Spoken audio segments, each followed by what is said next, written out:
नमस्कार, मैं हूं शाहीन परवीन। IBN भारत के इस खास बुलेटिन समाचार दुनिया में आपका स्वागत है। आज समाचार दुनिया में होगी दुनिया भर के अहम खबरों की बात, जिसमें बात करेंगे एक बार फिर कोरोना के फैलते प्रकोप के बारे में।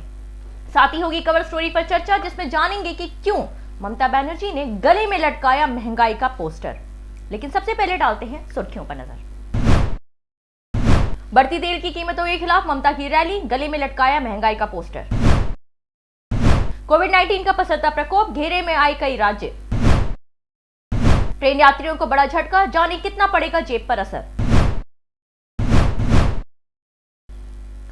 पश्चिम बंगाल में जैसे जैसे विधानसभा चुनाव नजदीक आते जा रहे हैं, राजनीतिक दलों को जनता की परेशानियां शिद्दत से समझ में आने लग रही हैं। इसी क्रम में महंगाई को लेकर पश्चिम बंगाल की मुख्यमंत्री ममता बनर्जी ने ई-बाइक रैली निकाली है। देखते हैं रिपोर्ट।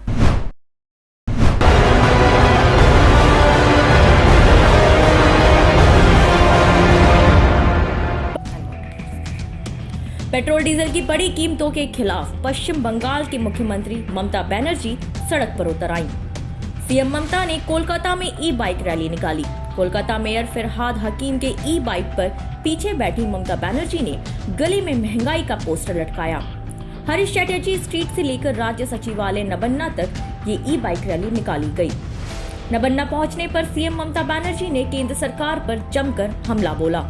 उन्होंने कहा कि नोटबंदी, पेट्रोल डीजल और कोयले की बढ़ती कीमतों के कारण देश बैकफुट पर जा रहा है। इसके लिए प्रधानमंत्री नरेंद्र मोदी और अमित शाह जिम्मेदार हैं।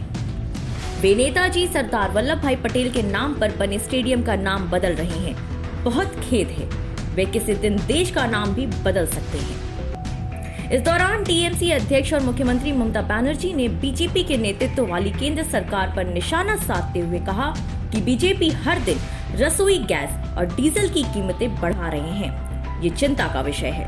केंद्र सरकार केवल कुछ दिनों के लिए कीमतों को कम करेगी, जब चुनाव होने वाले होंगे। Special desk, SRB news. Cover story के बाद वक्त हो चला एक छोटे से ब्रेक का। मिलते हैं ब्रेक के बाद।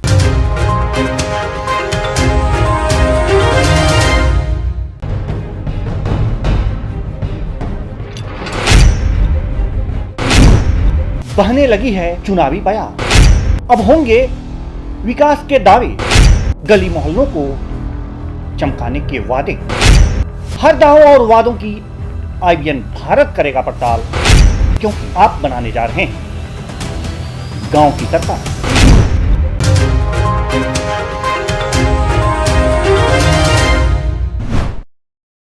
नमस्कार, ब्रेक के बाद स्वागत है आपका अहम खबरों में। देश के 5 राज्यों में कोरोना के बढ़ते मामलों के बीच दिल्ली सरकार राज्य में दाखिल होने वालों के लिए RT-PCR नेगेटिव रिपोर्ट दिखाना जरूरी करने जा रही है। साथ ही 8वीं तक के स्कूल बंद कर दिए गए हैं। महाराष्ट्र ने भी कोरोना से निपटने के लिए नियम सख्त कर दिए हैं। आइए देखते हैं इसकी एक रिपोर्ट।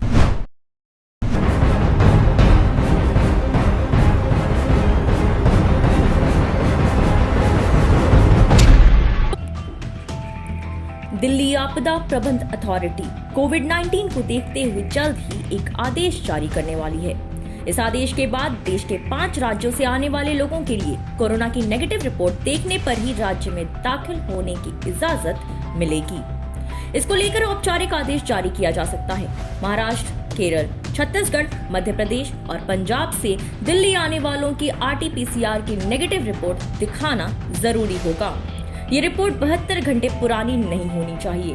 कहा जा रहा है कि इन 5 राज्यों के नोडल प्रभारियों से कहा जाएगा कि वे अपने यहां से दिल्ली जा रहे यात्रियों की नेगेटिव रिपोर्ट को देखने के बाद ही यात्रा की इजाजत दें।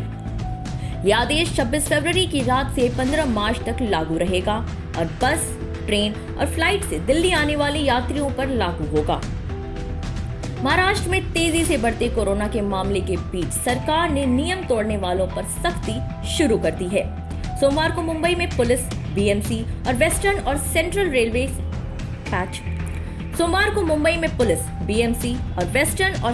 रेलवे ने बिना मास्क वाले लोगों से रिकॉर्ड 46 लाख रुपए बतौर जुर्माना वसूले। सोमवार को 22,000 से अधिक ऐसे लोगों के चालान काटे गए जिन्होंने मास्क नहीं लगाए थे। रविवार को भी 14,000 लोगों का चालान हुआ था और 28 लाख जुर्माना वसूला गया था। पंजाब ने भी बढ़ते मामलों को देखते हुए नए नियम बनाए हैं, जिसके तहत रेस्टोरेंट, निजी दफ्तरों को ये बताना होगा कि उनके कर्मचारियों की कोरोना जांच आखिरी बार कब हुई थी। वहीं मध्य प्रदेश के बालाघाट और छिंदवाड़ा में रात का कर्फ्यू लगाया गया है। महाराष्ट्र और कुछ अन्य राज्यों में हाल में आई कोविड-19 के मामलों में आई तेजी, वायरस के म्यूटेंट स्ट्रेन N440 के और E484Q के साथ कोई सीधा संबंध नहीं है। मंगलवार को ICMR के महानिदेशक डॉक्टर बलराम भार्गव ने इस संबंध में स्पष्टीकरण जारी किया।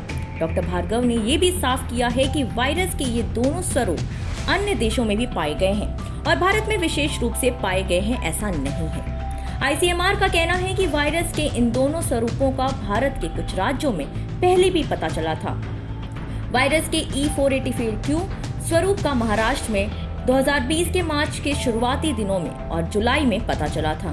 मई और सितंबर के बीच तेलंगाना, आंध्र प्रदेश और असम में 13 विभिन्न मौकों पर वायरस के N440 के स्वरूप से जुड़े मामले सामने आए थे। ICMR का कहना है कि इसीलिए महाराष्ट्र में हाल ही में कोरोना के बढ़े मामलों को इन रूपों से जोड़कर नहीं देखा जा सकता है। कोरोना के इन बढ़ते हुए ग्राफ के बीच वैक्सीनेशन का काम भी तेजी से चल रहा है। वैक्सीनेशन के लिए बुजुर्गों और 45 वर्ष के पार वाले रोगियों को टीका लगाने का काम 1 मार्च से शुरू हो रहा है। आंकड़ों के अनुसार ऐसे लोगों की संख्या करीब 27 करोड़ है। इस वैक्सीनेशन के लिए 10,000 सरकारी और 20,000 निजी अस्पतालों में टीके लगेंगे। इसके लिए कोविन ऐप पर रजिस्ट्रेशन कराना होगा। Special desk SRB news. Corona एक बार फिर जेब पर भारी पड़ता दिखाई दे रहा है। कोरोना की वजह से भारतीय रेलवे ने अपना किराया बढ़ा दिया है। आइए देखते हैं रिपोर्ट।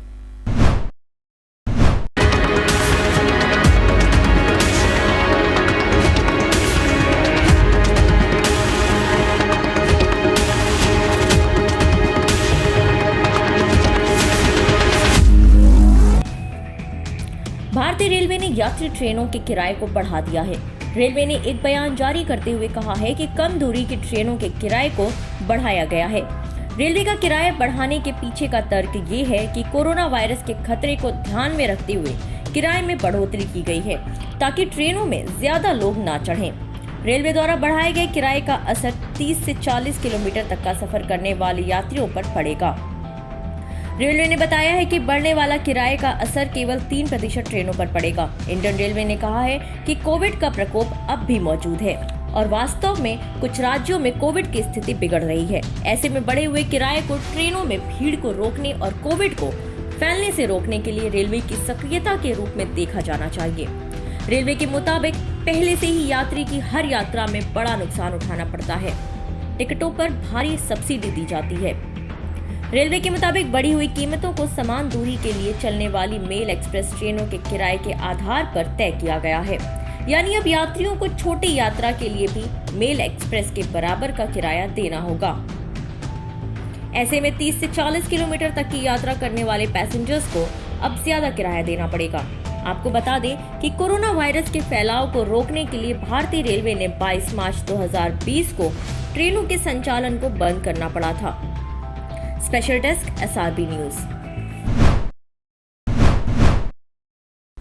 फिलहाल समाचार दुनिया में आज के लिए इतना ही। मुझे दीजिए इजाजत। नमस्कार।